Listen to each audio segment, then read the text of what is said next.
समाअत जारी है। मियां शरीफ के इंतकाल के बाद जायदाद की तकसीम की तफसील तलब कर ली गई। आपको बताएं कि जस्टिस गुलजार कहते हैं मियां शरीफ के इंतकाल के बाद जायदाद की तकसीम कैसे हुई। जस्टिस आसिफ खोसा बोले हमें जायदाद की तकसीम के हवाले से आगाह करें। ऐसे में शाहिद हामिद ने कहा कि नवाज शरीफ ने नामजदगी फॉर्म में लिखा वो वालदा के घर रहते हैं। जस्टिस अजमत सईद ने कहा कि कैप्टन सफदर ने 2011 में टैक्स रिटर्न जमा नहीं कराए।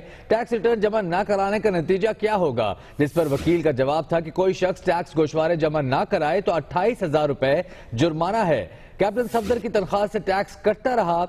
इल्जाम कागजात नामजदगी का नहीं है। जस्टिस अजमत सईद खोसा ने ये ऑब्जर्वेशन दी। उन्होंने ये भी कहा कि इल्जाम कागजात में मरियम नवाज के असासे छुपाने का है। हम आपको अपडेट कर रहे हैं पैनमा के हंगामे के बारे में, जिसकी रोजाना की बुनियाद पर समाअत इस वक्त सुप्रीम कोर्ट में जारी है। सुप्रीम कोर्ट ने आज मियां शरीफ के इंतकाल के बाद जायदाद की तकसीम की तफसील तलब कर ली। रोजाना की बुनियाद पर पैनामा केस पर समाअत का सिलसिला जारी है और अब से पहले आपको बताएं कि जमात इस्लामी के वकील दलाइल दे रहे थे। कल उनके दलाइल मुकम्मल होने के बाद मरियम नवाज के वकील ने दलाइल शुरू किए और आज भी वही दलाइल दे रहे हैं। इसी पर तफसीलात जानेंगे। हमारे साथ मौजूद हैं दुनिया न्यूज के नुमाइंदे अदील वड़ाइश। अदील, बताइएगा क्या समाअत में दलाइल दिए जा रहे हैं आज?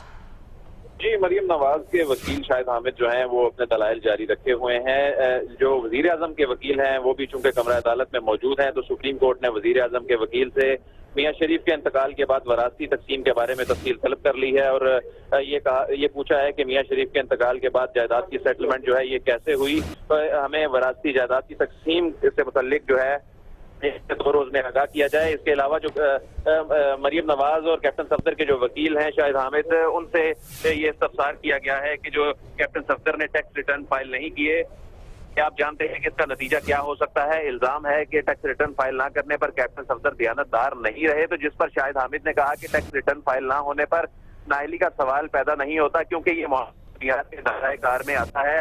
जस्टिस एजाज अफजल ने कहा कि कैप्टन सफदर के खिलाफ इलेक्शन कमीशन में भी जेर इल्तवा है।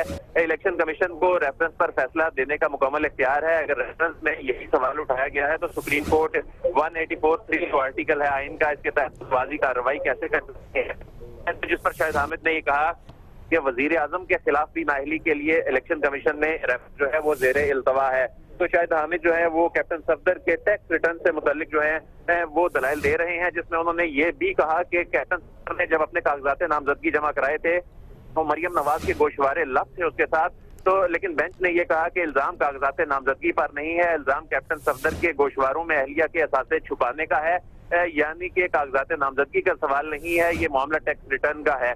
तो जिस पर उनके वकील ये कह रहे हैं कि ये मामला चूंकि एफबीआर के दायरा कार में आता है इसलिए ये नाअहली का मामला नहीं है, ये एक आईनी मामला भी नहीं है, ये एक इंतजामी एडमिनिस्ट्रेटिव मामला है और एफबीआर के दायरा कार में आता है। जी ठीक है, बहुत शुक्रिया अदील वड़ाइश आपका।